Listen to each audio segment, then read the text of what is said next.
और आपका स्वागत है हमारे YouTube चैनल हिस्ट्री चैंपियन में। तो जैसा कि आप जानते हो, आपका जो पेपर होने वाला है बेसिक्स ऑफ साइकोलॉजी सेकंड, तो इससे संबंधित आपके सामने पूरे के पूरे मास्टर क्लास लेकर आए, पूरा आपको रिवीजन करवाऊंगा। सभी बच्चों से रिक्वेस्ट है, चैनल को जोर से सब्सक्राइब कर दो भाई, आपका लास्ट पेपर अब तो चैनल को सब्सक्राइब कर दो। 400 सब्सक्राइबर ही कम है आपके सामने, 400 सब्सक्राइबर ही कम अपने 39K होने में। तो कभी सारे बच्चे चैनल सब्सक्राइब कर दो ताकि 39K सब्सक्राइबर अपने पूरे हो जाएं। साथ के साथ पीडीएफ का लिंक डिस्क्रिप्शन में दे रखा, जाओ और जाकर पीडीएफ के लिंक पर क्लिक करो और पीडीएफ डाउनलोड करके अच्छे से पढ़ सकते हो। चलिए शुरू करते हैं पहले प्रश्न से। अधिगम के सिद्धांतों की व्याख्या कीजिए। शास्त्रीय अनुबंध, प्रचालन अनुबंध, संज्ञात्मक अधिगम तथा प्रेक्षणात्मक अधिगम का वर्णन कीजिए। तो इसके बारे में अपन विस्तार से पढ़ेंगे सारी चीजों को। अधिगम एक निरंतर चलने वाली जटिल मनोवैज्ञानिक प्रक्रिया, मतलब अधिगम लगातार अध्ययन करते रहने वाला कोई एक दिन की प्रक्रिया ना भाई, लगातार चलते। इंसान जीवन में ऐसे थोड़ी कि भाई 5 साल का हो गया तब सीखेगा, 10 साल का। इंसान अपने जीवन में लगातार सीखता रहता है। जब वो छोटा रहता है तब आपके सामने बचपन में चीजें सीखता है, फिर बड़ा होता है तो अलग चीजें सीखता है। जैसे जैसे उम्र बढ़ती चली जाती है, उस उम्र के हिसाब से उसको समझ होती चली जाती है और इंसान चीजें सीखता रहता है। भाई आप हमेशा देखना, आपको काफी बार अपने मन में सोचता हो, अगर ये बात मेरे को पहले पता नहीं होती ना तो मैं पता नहीं क्या कर देता, सोचते हो ना। इसका मतलब क्या है, अब आप धीरे धीरे सीख रहे हो, अब आगे भी और सीखोगे। तो इंसान लगातार अपने जीवन में चीजों को सीखता रहता है।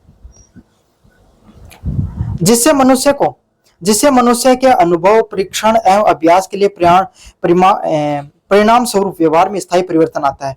वक्त के साथ इंसान वो अलग अलग चीजों से सीखता है। जैसे मनुष्य अनुभव के माध्यम से ज्ञान प्राप्ति करता है, अलग अलग प्रकार के जो परीक्षण होते हैं उसके माध्यम से ज्ञान प्राप्त करता है, और अभ्यास के माध्यम से भी क्या करता है, आपके सामने अपने ज्ञान की प्राप्ति करता है। तो इंसान अलग अलग माध्यम से अपने जीवन में ज्ञान की प्राप्ति करता है।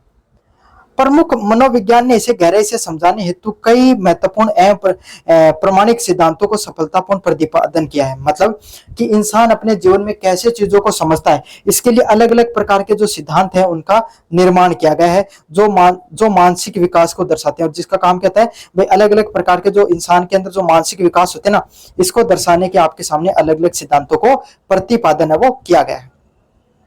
अधिगम के प्रमुख सिद्धांत, पहला है शास्त्रीय अनुबंध सिद्धांत। पहला है आपके सामने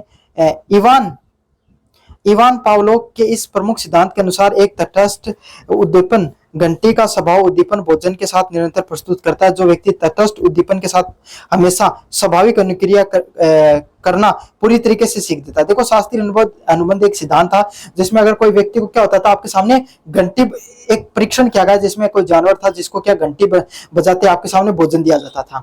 समझ में आ गया? यही प्रक्रिया आपके सामने लगातार चलती रही, 1 महीने तक, 2 महीने तक, 3 महीने तक, और एक टाइम आता जैसे घंटी बजती वो आपके सामने खाना लेने के लिए वो जानवर है वो वहां पर आ जाता। समझ में आ गया? तो ये इवान पावलोव के द्वारा किया गया आपके सामने एक परीक्षण था जिसमें जो व्यक्ति तटस्थ उद्दीपन पर प्रति अपना हमेशा स्वाभाविक अनुक्रिया करना पूरी तरीके सीखता। मतलब कोई घटना घटित होगी और कोई घटना घटित होते वो इंसान उसी तरीके की प्रतिक्रिया देना सीख जाता, उसी प्रकार की प्रतिक्रिया देना सीख जाता। जैसे घंटी बजी और घंटी बजते उसने खाना ले लिया। अगले वाला होता है प्रचालक अनुबंध।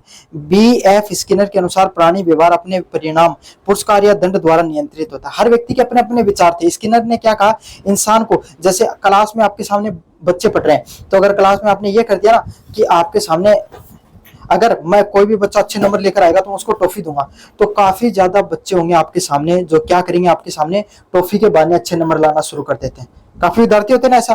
तो ये होता है। या फिर आपके सामने अगर पढ़ाई नहीं करोगे तो आपके कम नंबर आते हैं तो आपके डंडे लगाए जाते हैं। क्यों किया जाता है ऐसा? इसी को पुरस्कार व दंड का सिद्धांत बोला जाता है कि कोई भी इंसान है ना, उसका व्यवहार अगर पुरस्कार के आधार पे और दंड के आधार पे क्या होता है, नियंत्रित होता है। पुरस्कार मिलने पर इंसान और पुरस्कार मिलने पर भी इंसान अपने जीवन में प्रगति करता है, और दंड मिलने पर भी इंसान है वो कोई काम है वो कर सकता है। मतलब पुरस्कार देकर भी इंसान के व्यवहार को बदला जा सकता है और दंड देकर भी। संज्ञानात्मक अधिगम। जीन पियाजे के अनुसार अधिगम केवल अनुक्रिया की सरल प्रक्रिया नहीं है। जीन पियाजे ने क्या क्या कहा, अधिगम मतलब सीखने की जो प्रक्रिया ना, वो उद्दीपन व अनुकरण मतलब सीखना और उसको लगातार जीवन में करते रहने की प्रक्रिया नहीं है। यह समस्या समाधान, तर्क, स्मृति व अंतर्दृष्टि जैसी जटिल संज्ञानात्मक प्रक्रियाओं को पूरी तरीके से निर्भर करती है। उन्होंने क्या कहा, उन्होंने कहा कि सिर्फ जो आपके सामने जीन पियाजे ने कहा कि अधिगम केवल आप चीजों को बार बार रटकर या फिर आपके सामने बार बार पढ़कर ही आप पूरी नहीं करते हो। इसके अलग अलग चीजें होती हैं।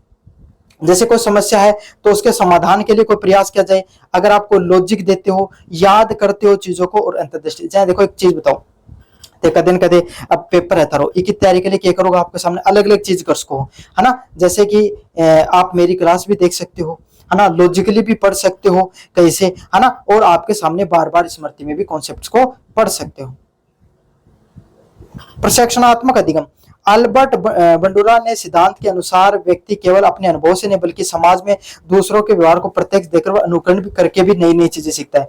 जीवन में जरूरी नहीं है कि आप खुद से ही कुछ चीजों को सीखो। क्या है, जीवन में जरूरी नहीं है कि आप खुद गलती करके सीखो, इंसान दूसरों की गलतियों से भी बहुत सारी चीजें वो सीखता है। जैसे कि आपको पता चल गया कि भाई आपके सामने शाम को लेट घर आने पर आपके सामने क्या है, आपके पिताजी डांटेंगे, है ना, डांटेंगे, ये चीज होती है। तो आपने बात अपने दोस्त को बताई, तो आपका दोस्त कहता है कि ना, आपका दोस्त आपको बता रहा है कि मैंने भी ये गलती करती थी, तो मैं तो अपने दोस्त को सही बात, आपके पिताजी को सही बात बतानी है, उनको कह देना कि मैं तो अपने दोस्त के साथ ग्रुप स्टडी कर रहा था, फिर नहीं डांटेंगे। समझ में आ गया, गलती उसकी उसको देखकर आप सीख जाते हो। तो यही इंसान है ना, दूसरों के व्यवहार को देखकर भी जीवन में चीजों को सीखता है। आलोचना की बात करें, पावलोव के व्यवहारवादी सिद्धांत मानव अधिगम को केवल एक यांत्रिक प्रक्रिया मानते हैं जो कि सर्वथा अनुचित है। मतलब पावलोव का जो व्यवहारवादी सिद्धांत है, उन्होंने मानव अधिकार मतलब मनुष्य के जो सीखने की जो कला होती है ना, उसको केवल एक मैकेनिकल प्रोसेस माना गया है। क्या माना गया है, एक केवल मैकेनिकल प्रोसेस माना गया है, एक प्रक्रिया का ऐसा माना गया। बंडूरा का सिद्धांत स्पष्ट नहीं करता कि लोग अक्सर देखे गए गलत व्यवहार का अनुकरण क्यों नहीं करते हैं। बंडूरा ने यह कभी नहीं बताया कि कोई इंसान गलत, भाई इंसान दूसरे इंसानों से, आप इंसान है ना, सही चीजों से ज्यादा क्या चीज सीखता है, गलत चीजें जल्दी सीखता है। समझ में आ गया। तो यही आपके सामने इसी चीज को बताया गया है कि स्पष्ट नहीं किया कि अक्सर देखे गए गलत व्यवहारों का अनुकरण इंसान करता है तो क्यों नहीं करता है, काफी लोग कर लेते हैं, क्यों नहीं करते हैं। अधिगम के सभी सिद्धांत मानव व्यवहार को समझने के लिए विभिन्न वैज्ञानिक दृष्टिकोण प्रदान करते हैं। क्या होता है, जो अधिगम, जो चीजों को सीखने का जो ये सब सिद्धांत है ना, ये मानव व्यवहार को समझने के लिए, मनुष्य के व्यवहार को समझने के लिए बहुत ज्यादा महत्वपूर्ण है। आधुनिक शिक्षा में व्यवहारिक मनोविज्ञान के क्षेत्र में इन सिद्धांतों को अत्यंत सही करके छात्रों में सकारात्मक और स्थायी व्यवहार आसानी से विकसित किया जा सकता है। आज के जो आधुनिक शिक्षा है, लोगों को जो मनोविज्ञान के अंदर चीजों को समझने की जो शिक्षा है, इसमें आपके सामने क्या कर सकते हो, आप इन सब सिद्धांतों को अच्छे से पढ़ करके, क्या आप इन सब सिद्धांतों को अच्छे से पढ़ करके क्या कर सकते हो, भाई जो छात्र होते हैं उनके व्यवहार के अंदर स्थायी परिवर्तन है वो ला सकते हो। समझ में आ गया आपको अच्छे से। चलिए अगले वाले प्रश्न की तरफ अपन आगे बढ़ेंगे। अगले वाला प्रश्न आपके सामने, मानसिक प्रतिमा की संकल्पना की प्रकृति और प्रकारों के बारे में बताइए।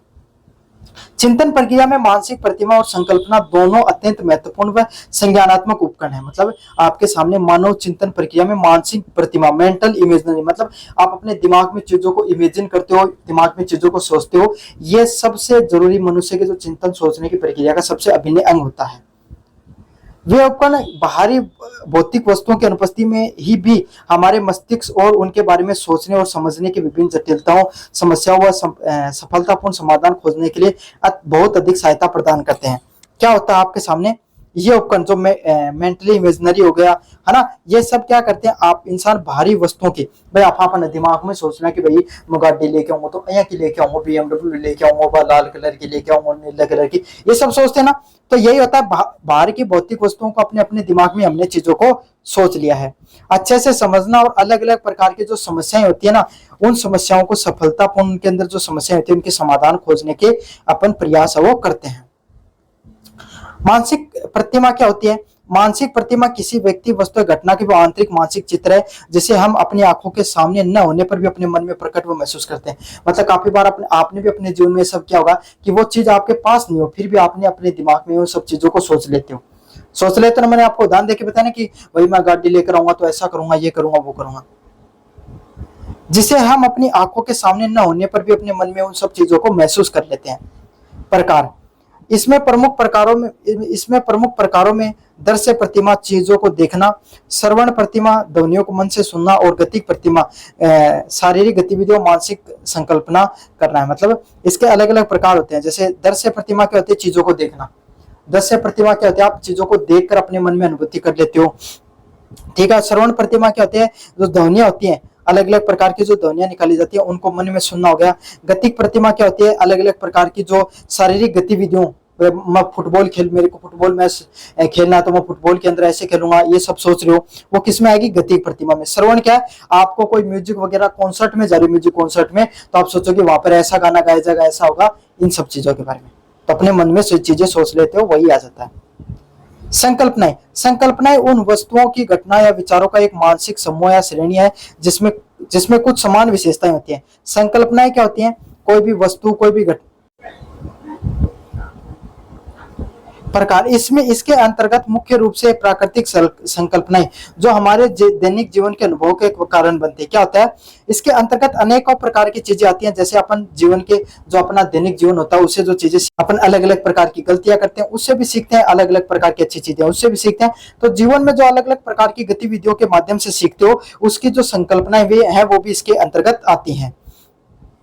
और कृत्रिम संकल्पनाएं जो कड़े और स्पष्ट नियमों को परिभाषित करते हैं, जैसे गणित के सूत्र है, वो सब चीजें इसी के अंतर्गत है वो आती है। तो अलग अलग चीजें आती हैं। जैसे आपके सामने कुछ चीजें अपन जीवन के अनुभवों के माध्यम से सीखते हैं, कुछ चीजों को रट कर सीखते हैं, कुछ चीजें अपन मानसिक रूप से सीखते हैं।